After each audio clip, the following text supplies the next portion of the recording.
खाद्यान्न उत्पादन में पंजाब के बाद हरियाणा का लगभग दूसरा स्थान रहा है और गेहूं के उत्पादन में प्रदेश ने कई बार कृषि कर्मण पुरस्कार भी जीते हैं। लेकिन इस बार मौसम की मार ने गेहूं के उत्पादन को काफ़ी हद तक प्रभावित किया है,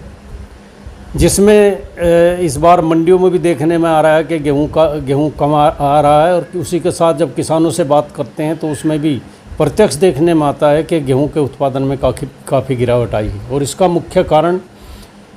तापमान का एक साथ बढ़ना रहा है, क्योंकि मार्च के महीने में ही मौसम गर्म हो गया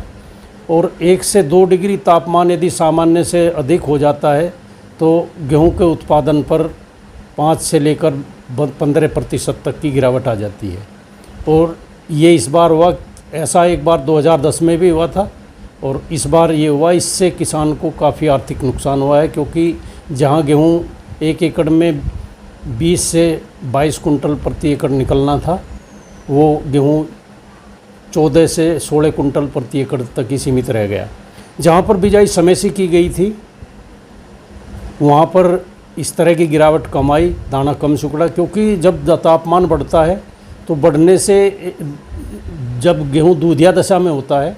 तो उस दशा में यदि तापमान ज़्यादा होगा तो गेहूं का जो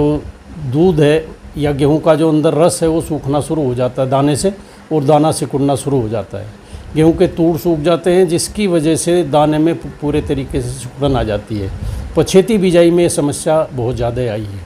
तो इसकी वजह से गेहूं के उत्पादन में कह सकते हैं कि इस बार 20% के लगभग कमी आई है और जिसका सीधा नुकसान गेहूं की किसान की आर्थिक स्थिति पर पड़ा है, क्योंकि उसे प्रति एकड़ लगभग 10 से 12,000 15,000 तक का भी नुकसान 1 एकड़ में हुआ है। तो इसके पीछे कारण ये भी हो रहा है कि गेहूं की बिजाई यदि किसान समय से करता है तो उत्पादन में तापमान ज़्यादा बढ़ने से गिरावट नहीं आती, लेकिन उस समय फास्फोरस वाली खादें किसान को समय से उपलब्ध नहीं हो पाई, जिसकी वजह से थोड़ी बिजाई पिछड़ी। तो उसकी वजह से भी देर से बिजाई होना भी इसका एकमात्र कारण रहा कि गेहूं के अंदर गिरावट आई, क्योंकि यदि तापमान बढ़ता है बाद में तो उससे समय से बिजाई की गई फसल के ऊपर ज़्यादा प्रभाव उसका नहीं पड़ता है। तो डॉक्टर साहब, तापमान के बढ़ जाने से कितने समय पहले ही फसल पककर तैयार हो गई, कितना वक्त फसल को लेना था जो वो नहीं ले पाई? हाँ, ये कह सकते हैं कि ज़्यादातर जो पूरे तरीके से कटाई शुरू होती थी वो 10 अप्रैल के बाद शुरू होती थी, लेकिन इस बार कटाई मार्च के शुरू में ही शुरू हो गई। ये कह सकते हैं कि 15 दिन पहले ही गेहूं की कटाई शुरू हो गई। गेहूं में जो पकाव 15 दिन पीछे आना था वो 15 दिन पहले ही आ गया और यही कारण रहा कि गेहूं का दाना सिकुड़ा और गेहूं के वज़न में दाने के वज़न में कमी आई, जिससे उत्पादन सीधा प्रभावित। मैं एक छोटा सा किसान हूँ, 3 एकड़ की जिम्मेदारी करता हूँ, तो उसमें हर बार से अब की बार कम फसल का उत्पादन हुआ है, क्योंकि अब की बार गर्मी जो है वो समय से पहले आ गई थी। हर बार जो कटाई का सीज़न होता है वो अप्रैल माह में होता है, लेकिन अब की बार तो मार्च में ही गेहूं पककर तैयार हो गया, जिससे लगभग 20 दिन पहले पकने के कारण उसका जो दाना है वह छोटा हो गया और जो औसतन पैदावार 50 से 55 मन की होती थी वो 35 से 38 मन पे आ गई। जब